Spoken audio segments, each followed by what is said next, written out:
Assalamualaikum warahmatullahi wabarakatuh. Abu Jahal, musuh bebuyutan Rasulullah Shallallahu Alaihi Wasallam. Suatu kali si kafir ini berencana menginjak kepala Nabi Muhammad Shallallahu Alaihi Wasallam. Namun pada saat yang menentukan rencana itu batal.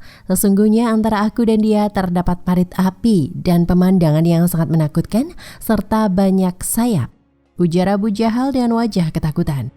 Ibnu Katsir saat menafsirkan surat Al-Alaq ayat 6 hingga 19 mengisahkan tentang rencana jahat Abu Jahal tersebut. Abu Jahal pernah berkata, sesungguhnya jika aku melihat Rasulullah Shallallahu Alaihi Wasallam sedang mengerjakan sholat di dekat Ka'bah, benar-benar aku akan menginjak lehernya saat ia sujud.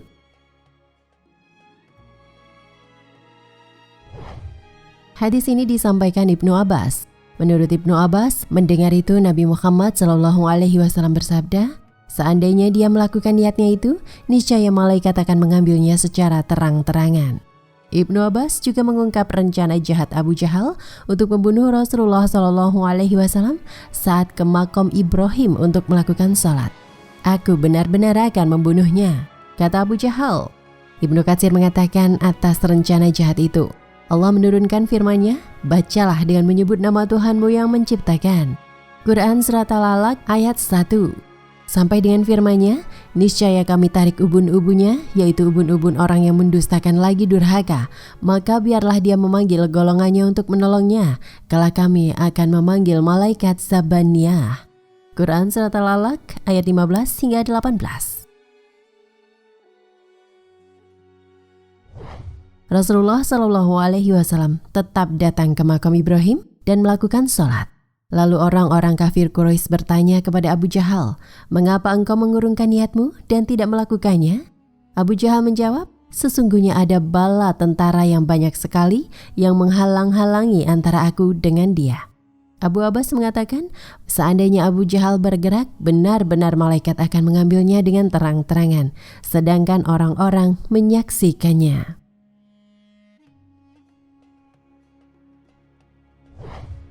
Hal yang sedikit berbeda disampaikan Abu Hurairah.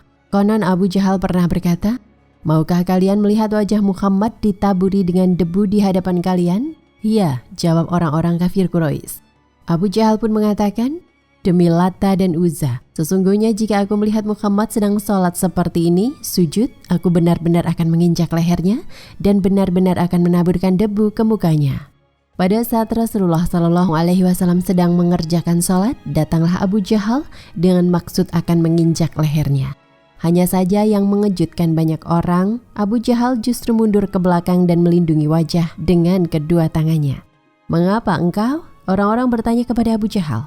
Sesungguhnya antara aku dan dia terdapat parit api dan pemandangan yang sangat menakutkan, serta banyak sayap. Jawabnya.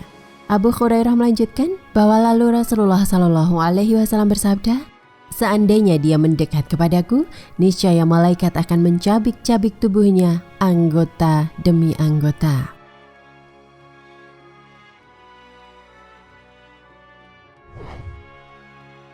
Musuh bebuyutan. Abu Jahal adalah musuh bebuyutan Rasulullah Shallallahu Alaihi Wasallam. Padahal sebenarnya ia meyakini yang dibawa Rasulullah itu benar. Namun kesombongan dan fanatik kepada jahiliyah telah menghalanginya dari hidayah.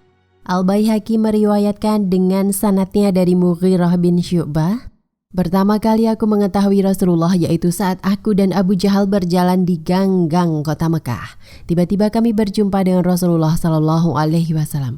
Kemudian Rasulullah berkata kepada Abu Jahal, wahai Abu Hakam, marilah menuju Allah dan Rasul-Nya. Saya mengajakmu menuju Allah.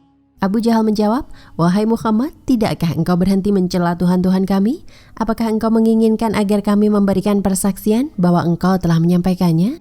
Jika itu yang engkau inginkan, maka bersaksi bahwa engkau telah menyampaikannya. Demi Allah, jika aku mengetahui yang engkau bawa itu benar, maka pasti aku telah mengikutimu. Lalu Rasulullah Shallallahu Alaihi Wasallam berlalu dan Abu Jahal melihat ke arahku seraya berkata, demi Allah, sesungguhnya aku mengetahui yang dibawa itu hak, akan tetapi ada sesuatu yang menghalangiku untuk mengikutinya.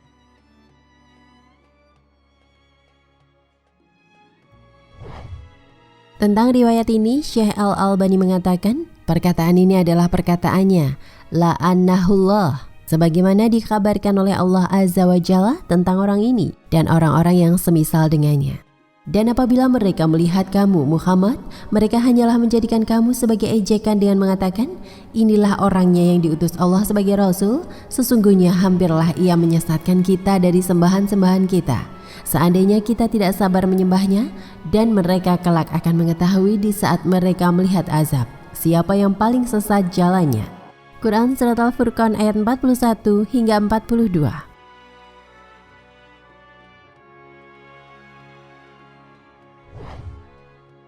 Kisah turunnya Surat Yasin ayat 8. Abu Jahal gagal celakai Rasulullah. Surat Yasin disebut juga jantungnya Al-Quran. Surat ke-36 ini terdiri dari 83 ayat diturunkan di Mekah. Diterangkan dalam hadis, siapa yang membaca surat Yasin pada malam hari dengan mengharap keridhaan Allah, maka diampuni dosa-dosanya. Hadis riwayat At-Tabrani dan Al-Baihaqi dari Abu Hurairah. Kandungan surat Yasin meliputi pokok-pokok keimanan, tanda-tanda kekuasaan Allah Ta'ala, peringatan kematian, hari akhir, serta kisah perjuangan para syuhada. Dalam surat ini, ada satu ayat yang menarik untuk dibahas karena berkaitan dengan kondisi kaum kafir Mekah dan sikap kerasnya terhadap Rasulullah. Allah berfirman, sungguh kami telah memasang belenggu di leher mereka, lalu tangan mereka diangkat ke dagu, karena itu mereka tertengadah. Quran Surat Yasin ayat 8. Menurut riwayat, ayat ini, Quran Surat Yasin ayat 8, pada mulanya diturunkan sehubungan niat Abu Jahal bersama dua temannya yang berasal dari Bani Makhsum yang ingin mencelakai Nabi. Abu Jahal pernah bersumpah bila melihat Muhammad sedang sholat di Baitullah, ia akan menjatuhkan batu besar ke atas kepalanya. Pada suatu hari, dilihatnya Nabi sedang sujud, di tangannya sudah tersedia batu yang cukup besar. Ketika batu itu diangkatnya dan akan dilemparkan ke arah Nabi yang sedang sujud, ia jadi ragu-ragu dan batu itu terlepas dari pegangan tangannya. Abu Jahal kembali kepada kaumnya dan menceritakan apa yang terjadi. Kemudian ada pula seorang Bani Makhsum karena tertarik dengan cerita Abu Jahal, bermaksud pula melempar Nabi pada waktu beliau akan sholat. Ketika ia hendak melaksanakan niat jahatnya, Allah membutakan matanya. Ia kembali kepada kaumnya dalam keadaan buta. Ia menceritakan bahwa ketika hendak melaksanakan niatnya, tiba-tiba muncul seekor binatang besar yang siap hendak menerkamnya. Seandainya batu itu ia lemparkan juga, binatang itu pasti menerkamnya. Ada yang mengatakan bahwa makna belenggu di sini adalah arti majazi atau kiasan. Jadi yang dimaksud dengan belenggu adalah penghalang yang menghalangi niat seseorang untuk beriman kepada Allah. Dalam tafsir Kemenak dijelaskan bahwa Allah menggambarkan kondisi kaum kafir tersebut dengan firman-Nya, sungguh kami telah memasang belenggu yang diikat di leher mereka, lalu tangan mereka diangkat ke dagu, karena itu kepala mereka tertengadah dan mendongak sehingga tidak dapat menunduk, apalagi bergerak dengan bebas. Kemudian diberikan sebuah perumpamaan bagi orang-orang yang tidak mau beriman, seolah-olah belenggu telah dipasang di leher mereka, tangan diangkat sampai ke atas dagu. Hal demikian menyebabkan muka mereka selalu tertengadah. Demikian gambaran orang yang tidak beriman karena dia tidak dapat menoleh ke kanan dan ke kiri untuk mengambil perbandingan. Belenggu itu demikian erat sehingga tidak memungkinkan kepalanya bergerak sama sekali. Kemudian di ayat berikutnya Allah berfirman, dan kami jadikan di hadapan mereka sekat dinding, dan di belakang mereka juga sekat, dan kami tutup mata mereka sehingga mereka tidak dapat melihat. Quran Surat Yasin ayat 9. Wallahu a'lam bishawab.